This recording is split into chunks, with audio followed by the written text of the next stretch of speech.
Hello दोस्तों, हम देख रहे हैं आज 5 नवंबर 2023 की करंट अफेयर 5 से 10 मिनट के अंदर।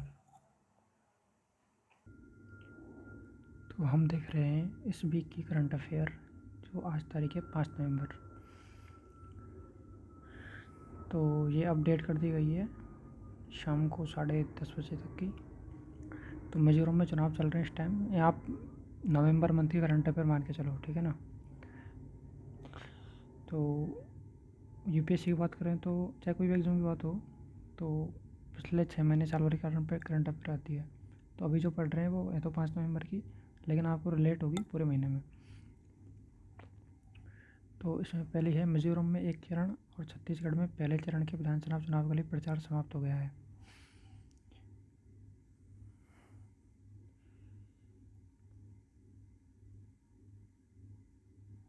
मध्य प्रदेश में विधानसभा चुनाव के लिए चुनावी प्रचार तेज। पीएम कहते हैं सरकार की कल्याणकारी योजनाओं में समाज के सभी वर्गों के हितों का ध्यान रखा गया है।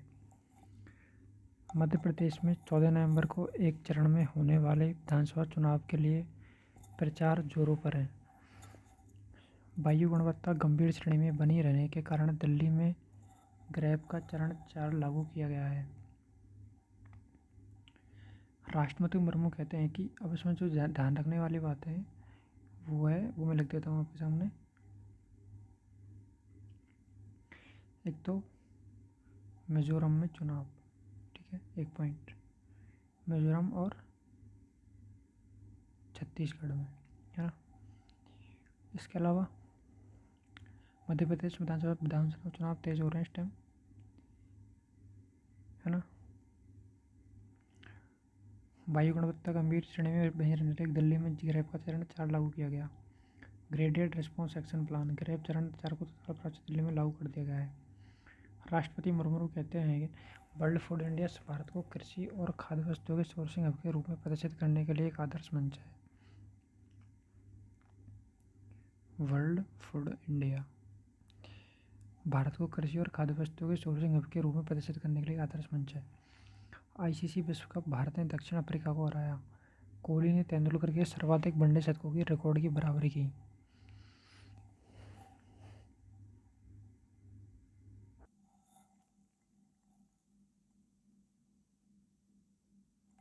राष्ट्रपति मुर्मू कहते हैं वर्ल्ड फूड इंडिया भारत को कृषि और खाद्य वस्तुओं के सोर्सिंग हब के रूप में प्रदर्शित करने के लिए आदर्श मंच है।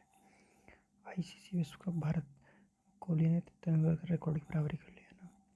राष्ट्रीय समाचार देखो, विदेश मंत्री जयशंकर ने भूटान नरेश जिग्मे खेसर नामग्याल वांगचुक से मुलाकात की। मध्य प्रदेश छत्तीसगढ़ के युवा प्रतिनिधिमंडल ने राष्ट्रपति भवन में राष्ट्रपति मुर्मू से मुलाकात की। इलेक्ट्रॉनिक्स और आईटी मंत्रालय ने 22 अवैध सट्टेबाजी वेबसाइटों को ब्लॉक करने पर आदेश जारी किया।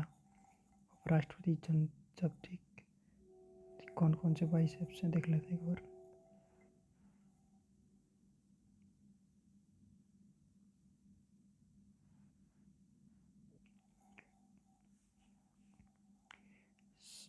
वो 22 ऐप्स वो छोटी मतलब हेडिंग दे रखी है, उसके अंदर नहीं कुछ डिटेल दे रखी। सामाजिक परिवर्तन लाने के लिए बेटी बचाओ बेटी पढ़ाओ पहल का समर्थन करने के लिए कलर्स ने डब्ल्यूसीडी मंत्रालय के साथ सहयोग किया है।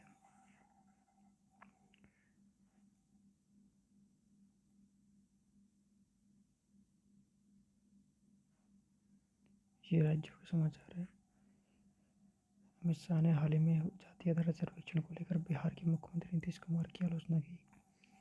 कांग्रेस की संचार प्रमुख जयराम रमेश ने मध्य प्रदेश में विधानसभा चुनाव के लिए पार्टी का थीम सॉन्ग जारी किया। छत्तीसगढ़ में विधानसभा चुनाव के लिए कांग्रेस ने घोषणा पत्र जारी किया। मिजोरम में विधानसभा चुनाव के एक चरण के लिए प्रचार समाप्त हो गया। तेलंगाना के सिंचाई विभाग ने एनडीएसए रिपोर्ट को खारिज किया, निष्कर्षों को अप्रमाणित बताता है। अब आते हैं अंतर्राष्ट्रीय न्यूज़ पर। बांग्लादेश विपक्ष की 48 घंटे की नाकेबंदी से कानून व्यवस्था की स्थिति बिगड़ी। बांग्लादेश में बांग्लादेश नेशनल पार्टी और समान विचारधारा वाले विपक्षी दलों द्वारा पूरे बांग्लादेश में सड़क, रेल और जलमार्गों की 48 घंटे की देशव्यापी नाकाबंदी आज सुबह शुरू हुई।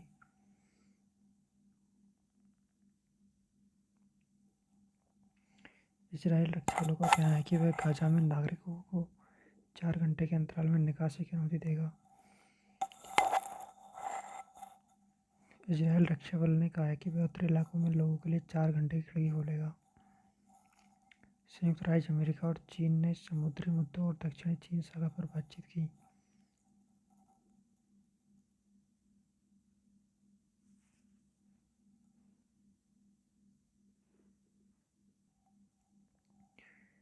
यूएसए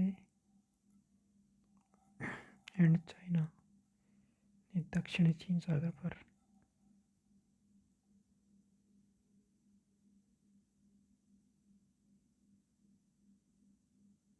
बातचीत की। अमेरिका ने दक्षिण चीन सागर में खतरनाक और गैरकानूनी चीनी गतिविधियों के बारे में अपनी चिंता को रेखांकित किया। अमेरिकी विदेश विभाग ने कहा है कि विभाग के चीन समन्वयक मार्क लम्बर्ट और चीन के सीमा एवं महासागर मामलों के महानिदेशक होंग लियांग के बीच बीजिंग में बातचीत हुई। यह बैठक नवंबर के मध्य में सैन फ्रांसिस्को में एपेक शिखर सम्मेलन के मौके पर अमेरिकी राष्ट्रपति जो बाइडेन और चीनी राष्ट्रपति जी जिनपिंग के बीच अपेक्षित बैठक से पहले हाल की उच्च स्तरीय कूटनीतिक अनुसरण करती है। नई उद्घाटन विकास परियोजना से बांग्लादेश भारत दोनों को लाभ होगा, शेख हसीना। अब आते हैं खेल पर। आईसीसी के क्रिकेट विश्व कप बेंगलुरु में बारिश से प्रभावित मैच में पाकिस्तान को न्यूजीलैंड के खिलाफ विजेता घोषित किया गया।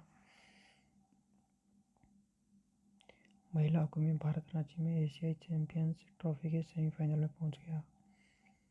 उत्तर प्रदेश की प्रियंका गोस्वामी ने गोवा में राष्ट्रीय खेलों में महिलाओं की 20 किलोमीटर रेस वॉक में नया रिकॉर्ड बनाया। एशियाई शूटिंग चैंपियनशिप मनु भाकर ने कोरिया में भारत के लिए 11वां पेरिस ओलंपिक कोटा हासिल किया। टीम वर्क, दृढ़ संकल्प और सटीकता प्रमुख स्तंभ रहे हैं, जिनके दम पर पैरा तीरंदाजी टीम ने एशियाई पैरा गेम्स 2022 में भारत को गौरवान्वित किया। अर्जुन मुंडा।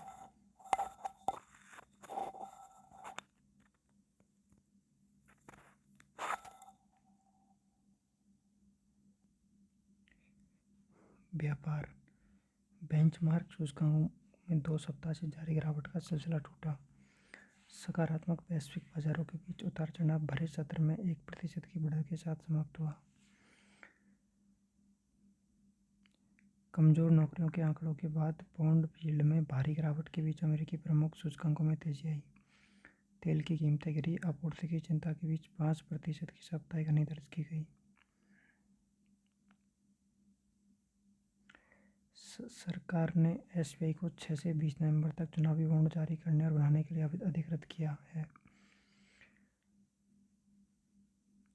अमेरिकी डॉलर के मुकाबले भारतीय रुपया अंतर्राष्ट्रीय पौंड 29 पर बंद हुआ। मिश्रित।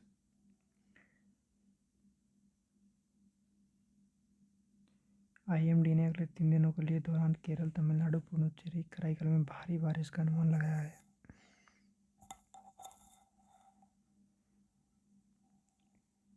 ये हो गए आज के समाचार।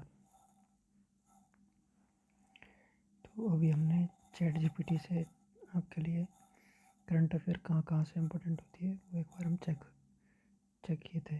तो चैट जीपीटी ने क्या बताया, वैसे आपको पता होगा लेकिन जो बताया। यूपीएससी करंट अफेयर वेबसाइट कौन सी इम्पोर्टेंट है, तो विजन आईएएस, इसके अलावा इनसाइट ऑफ इंडिया,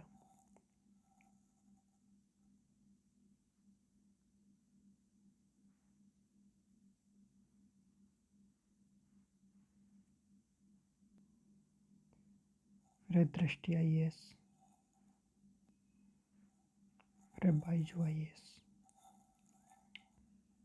इसके बाद गवर्नमेंट वेबसाइट कौन सी है, वो है national portal of India, press, PIB, press information bureau, ministry of external affairs, India budget योजना, ये वेबसाइट, ये गवर्नमेंट वेबसाइट है। अब अपन एक को क्लिक करते हैं, कुछ इंपोर्टेंट होगा इसके लिए तो वो दिख जाएगा।